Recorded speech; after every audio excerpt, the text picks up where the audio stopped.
Sheldon Haudenschild will split with Ricky Stenhouse Jr. and Richard Marcel's team at the conclusion of the season. We'll dive in on this bonus show and talk about their time together and what's next for all parties. Let's go.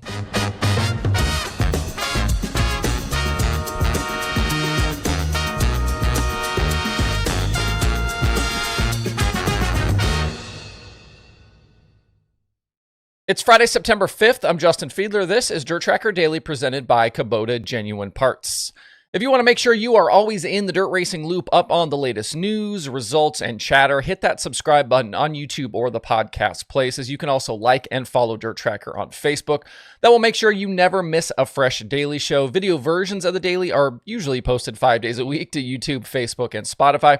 You can also listen on Spotify, Apple Podcasts, iHeartRadio, and at DirtTracker.com.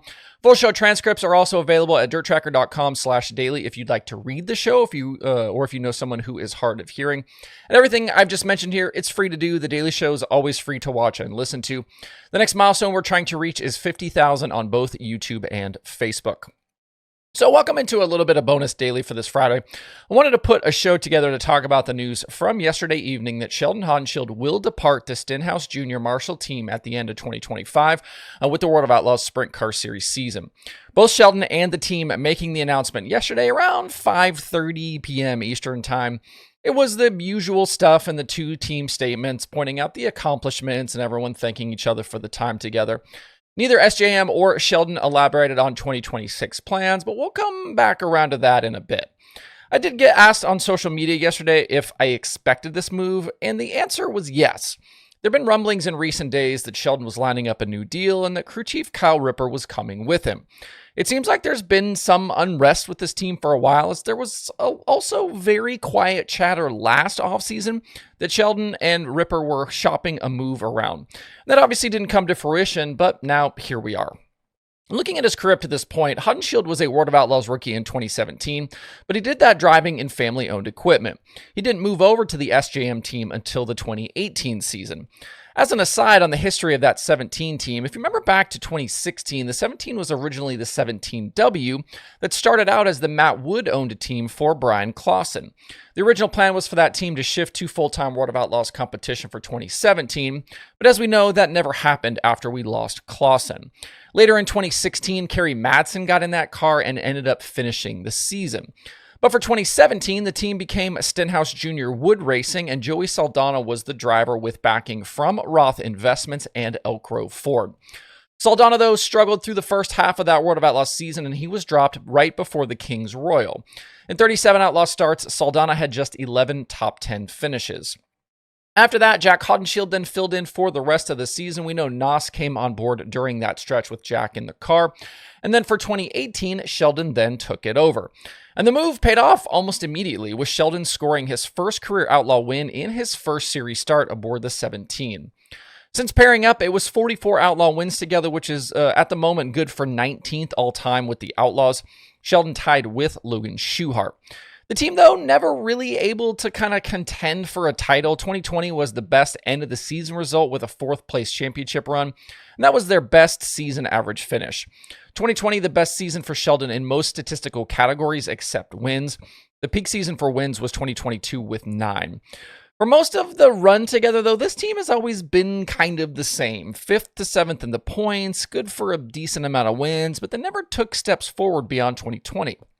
2025 has been more of the same. 5th in the standings, a top 10 rate of about 65%, an average finish a bit worse than 9th, and 2 victories. I've said it so many times before, but when he's on, there aren't many better than Sheldon Haudenschild on a single given night. He's appointment viewing when he's banging the top, flying around. And think back to Huset's in 2022. The problem, though, is those types of performances just never happen consistently enough.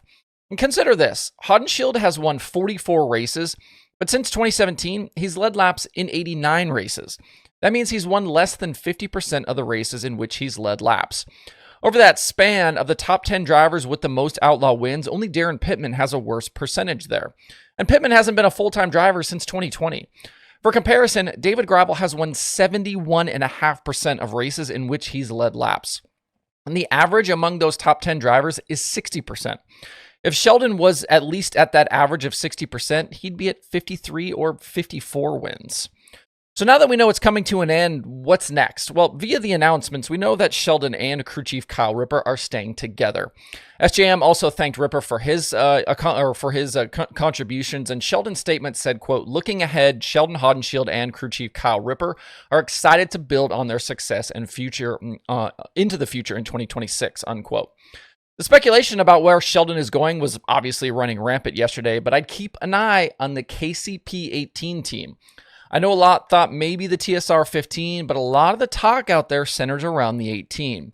I said on the free agency episode we did that the KCP ride was in play. They have Emerson Axsom in the car at the moment, who they brought in after Gio Scelzi quit mid-Eldora weekend. We know Axsom will finish the season, but he hasn't set the world on fire in that ride. Since getting in the car at Babs, he's had just 5 top 10 runs. Another thing to consider is geography.